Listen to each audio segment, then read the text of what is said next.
In April 1538, the English King Henry VIII received a remarkable letter from the authorities in York.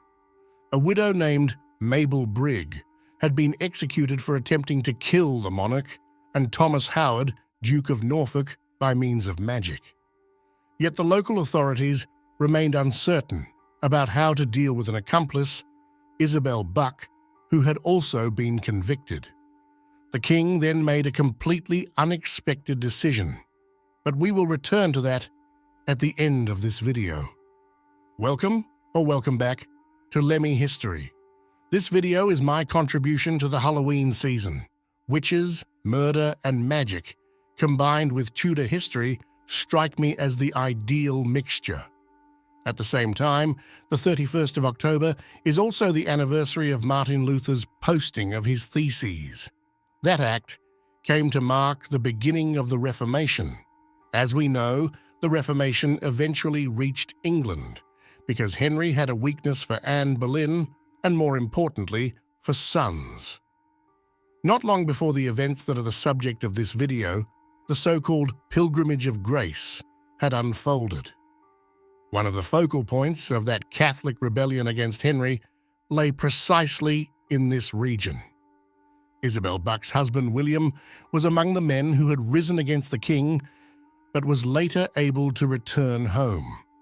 The entire case also casts a striking light on how the Reformation affected ordinary people in concrete ways.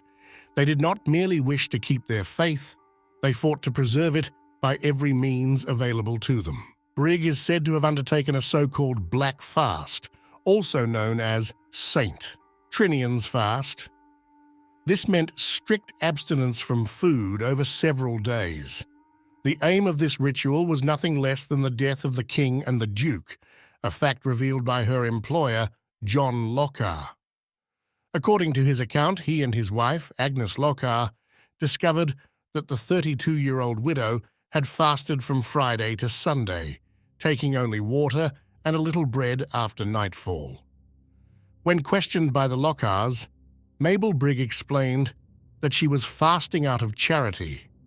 She claimed to have done this once before, until a man broke his neck, and now she hoped that Henry VIII and John Howard would suffer the same fate. She described Howard as a false duke who had caused all this business, presumably an allusion to the rebellion.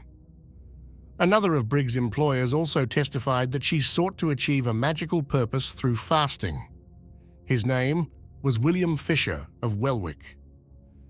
He stated that Brigge had fasted one day each week for 5 weeks, with the aim of encouraging all of Holderness to pray for her and Isabel Buck.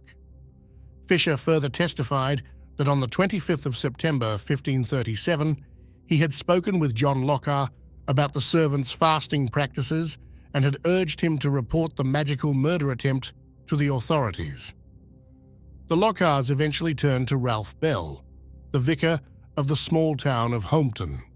Through his testimony, we learn how Isabel Buck was believed to be involved. She had allegedly hired Brigge to carry out the magical murder attempt through fasting. Given that her husband had fought with the Catholics against Henry, this seems a plausible motive, though we cannot be certain. It is doubtful whether the matter would have been pursued had Queen Jane Seymour not died on the 24th of October, 1537, shortly after giving birth to the future Edward VI. Yet because this tragedy occurred so soon after the rebellion, the authorities reacted with heightened sensitivity. They interrogated people across the region in January and February 1538, and then summoned nearly all those implicated to York. There, on the 11th of March 1538, they were formally questioned. The outcome is known. Brigge was hanged on the 7th of April 1538.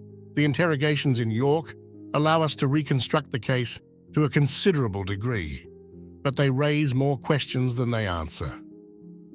Brigge herself admitted that she had been asked by Buck to fast, yet according to her, the purpose was not the death of the king or the duke. Instead, it was to recover money that Buck had lost. Buck confirmed this version, adding that she would have fasted herself had she not been too weak. The cause of her weakness remains uncertain. She may have suffered a miscarriage shortly before, or perhaps she had recently lost employment connected with childcare. Buck herself explained that it was the loss of a child that was feeding her. This statement was supported by Elizabeth Brown of Hampton, who testified that around the 1st of August 1537, Isabel Buck had asked her to tell Brigge she no longer needed to fast, giving this very reason. Both Buck and Brigge had also visited the chantry priest, Sir Thomas Marshall, to seek permission to fast for this purpose. In his own interrogation, he confirmed that the women had indeed come to him and that he had approved their fasting. That might have been the end of the story.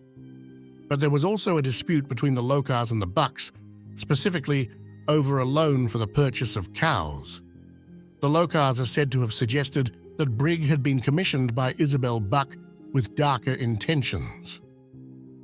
Fearing the potential consequences, Isabel's husband William and his father attempted to bribe the Lockhars to withdraw the accusation. When confronted with these charges, Brigge testified in turn that it was the Lockhars who had persuaded her to name the Bucks as instigators. In fact, she claimed John Lockhar had been the one who asked her to fast for the deaths of Henry VIII and John Howard. He had promised her a large sum of money if she identified Isabel Buck as the instigator. Unwittingly, the 32-year-old widow had sealed her own fate. Not only had she contradicted her earlier statements, but she had also indirectly confirmed that she had indeed undertaken fasting in order to bring about the deaths of the king and the duke. The case, however, grew ever more tangled. After John was accused of incitement, the Lockhars introduced yet another story. They now claimed that they had caught Mabel Brigge stealing. John, they said, had beaten her and thrown her out of the house. She then entered the service of William Fisher and only began fasting there. Yet Fisher had earlier testified quite clearly that Brigge had already fasted for 3 days in a row while still in the Lockhars' household. The investigation was led by Sir Ralph Elliker, who by this point must have had a severe headache. But matters grew worse still. The Lockhars attempted to draw a former employer of Brigge's into the affair. This earlier employer was a man named Nelson.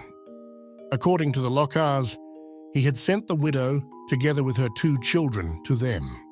She carried with her a letter from Nelson, supposedly requesting that the Lockhars take her into service, with Nelson promising to cover all expenses she might incur. Yet, they claimed, Nelson never paid. Even the authorities found this account too fanciful. The Lockhars could not produce the alleged letter, nor could they explain why Nelson should have been responsible for paying the expenses of their servant. Chief Investigator Sir Ralph Elliker therefore chose not even to summon this former employer. The authorities now faced the question of how to resolve the case. The verdict in Brigge's situation was straightforward. Because of her contradictory testimony and her indirect confession, she was condemned to death. William Buck and his father were also punished for their attempt at bribery, though they escaped execution. Unfortunately, it is not clear what penalties they ultimately faced. Fisher, the chantry priest, Sir Thomas Marshall, and the Lockhars themselves appear to have received no punishment at all. The greatest uncertainty lay with Isabel Buck. She seemed to have played some part in the affair, yet her role might have been harmless.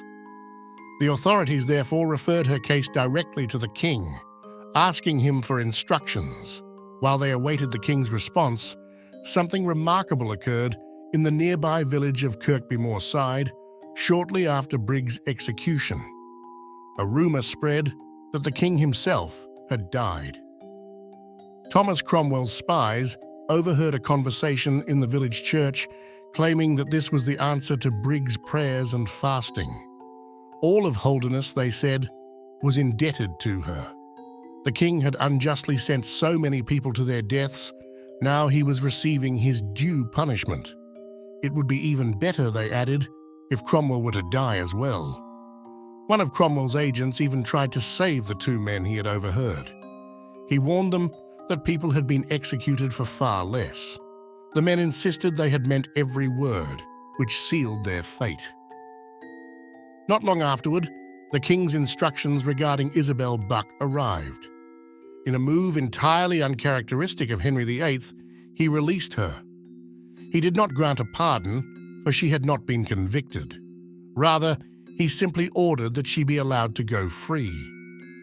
Perhaps he accepted the version of events, supported by an independent witness, that her fasting was intended only to recover lost money. In the end, the mixture of the English Reformation, rebellion, and belief in witchcraft could prove deadly. But in Isabel Buck's case, fortune prevailed, and she escaped with her life. As always, thank you for watching.